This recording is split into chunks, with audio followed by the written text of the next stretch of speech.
يا نفس إن لم تظفري لا تجزعي.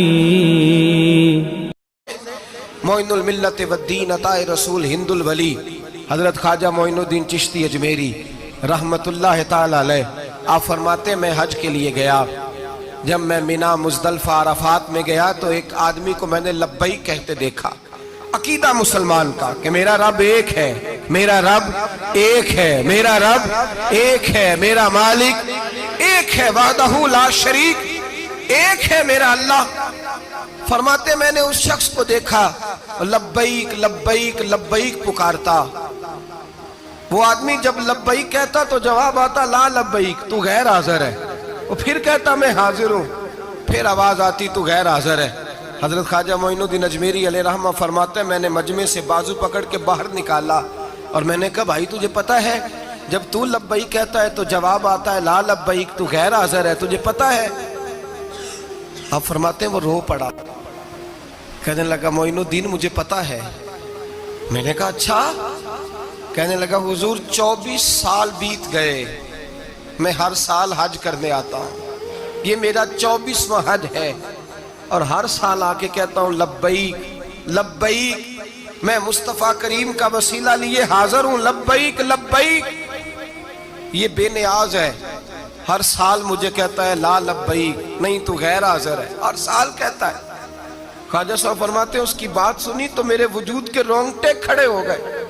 میں نے کہا پھر تو ہر سال آ جاتا ہے، ہر سال ہی آ جاتا ہے، 24 سال ہو گئے ہر سال۔ تو فرماتے اس نے توحید بیان کی تو میری چیخیں نکل گئیں، میدان عرفات میں کھڑے ہو کے اس نے توحید کا اعلان کیا تو میرا وجود تڑپنے لگا، آہیں اور سسکیاں نکلنے لگیں۔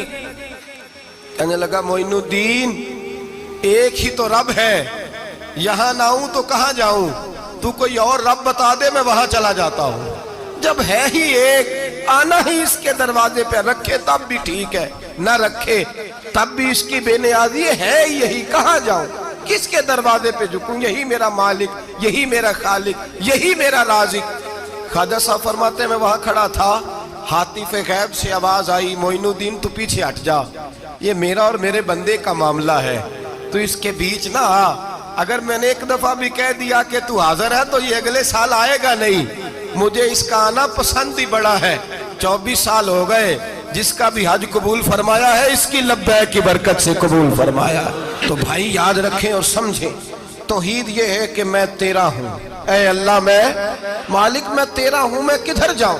میرے اعلیٰ حضرت فاضل بریلوی رحمت اللہ علیہ کے والد گرامی بڑی خوبصورت بات فرماتے مجھے دعا مانگنے کا طریقہ میری بیوی نے سکھایا ہے۔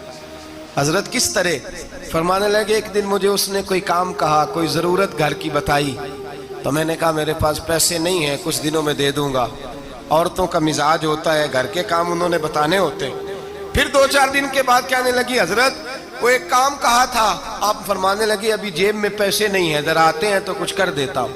2-4 دن کے بعد پھر عرض کرتی حضور وہ میں نے کچھ گزارش کی تھی، آپ فرماتے مجھے غصہ آیا، ناراض ہوا، میں نے کہا تو بار بار کہتی رہتی ہے، تجھے بتایا تو ہے ابھی میرے پاس پیسے نہیں، کہیں سے آتے ہیں تو دے دوں گا۔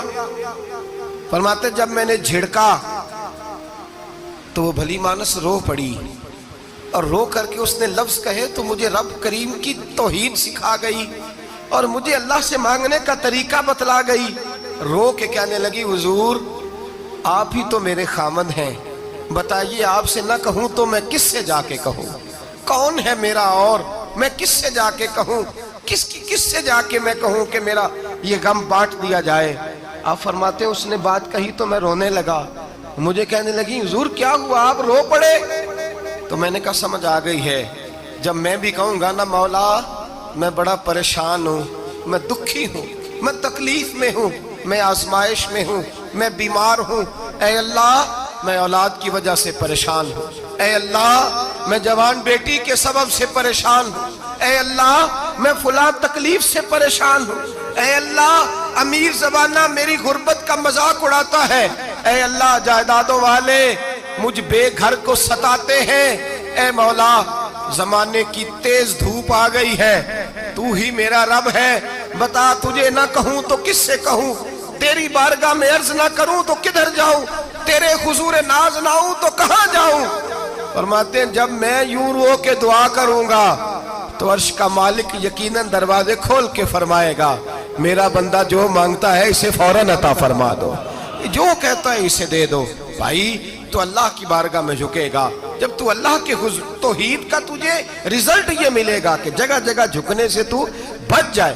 دوسرا فائدہ توحید کا یہ ہوتا ہے کہ عالمگیر سوچ پیدا ہوتی ہے، عالمگیر۔ توحید باری تعالیٰ کا معنی یہ ہے کہ ساری کائنات کو رب نے پیدا فرمایا ہے۔ نبی پاک نے فرمایا الخلق وعیال اللہ فاحب الخلق الی اللہ ما احسن الی عیالہ، ساری مخلوق اللہ کا خاندان ہے اور اللہ اس بندے سے محبت کرتا ہے جو اس کی مخلوق سے پیار کرتا ہے۔ یہ سوچ پیدا ہوگی، سوچ۔ جب تو اللہ تبارک و تعالیٰ کی توحید کو مانے گا تو پھر تیری توجہ جائے گی کہ تیرے نبی پاک نے فرمایا ہے سارے انسانوں کو اللہ نے بنایا ہے، کوئی اجمی نہیں، کوئی عربی نہیں، کوئی گورا نہیں، کوئی کالا نہیں، کوئی اونچا نہیں، کوئی نیچا نہیں، کوئی غریب نہیں، کوئی امیر نہیں، ایک ہی صف میں کھڑے ہو گئے محمود و ایاز۔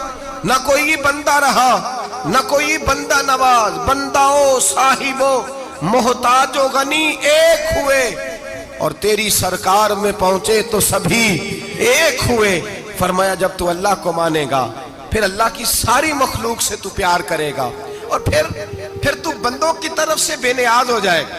بندے کیا کہتے ہیں، وہ کیا سوچتے ہیں، کوئی تیری تعریف کرے تب بھی پرواہ نہیں، تنقید کرے تب بھی پرواہ نہیں، اس لیے کہ تیری توجہ رب تعالیٰ کی طرف ہو گئی، تو اللہ سے اجر لینا چاہتا ہے۔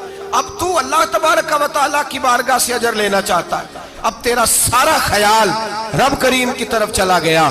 اب تو یہی کہے گا کہ بس میرا رب راضی ہونا چاہیے۔ تو مخلوق سے پیار کرے گا، تو چھوٹے چھوٹے لوگوں سے محبت کرے گا، تو اشک شوئی کرے گا، غریب پروری کرے گا، اس لیے کہ تو سمجھتا ہے ساری مخلوق اللہ تبارک و تعالیٰ کی پیدا کردہ ہے، میں نے پیار کرنا ہے۔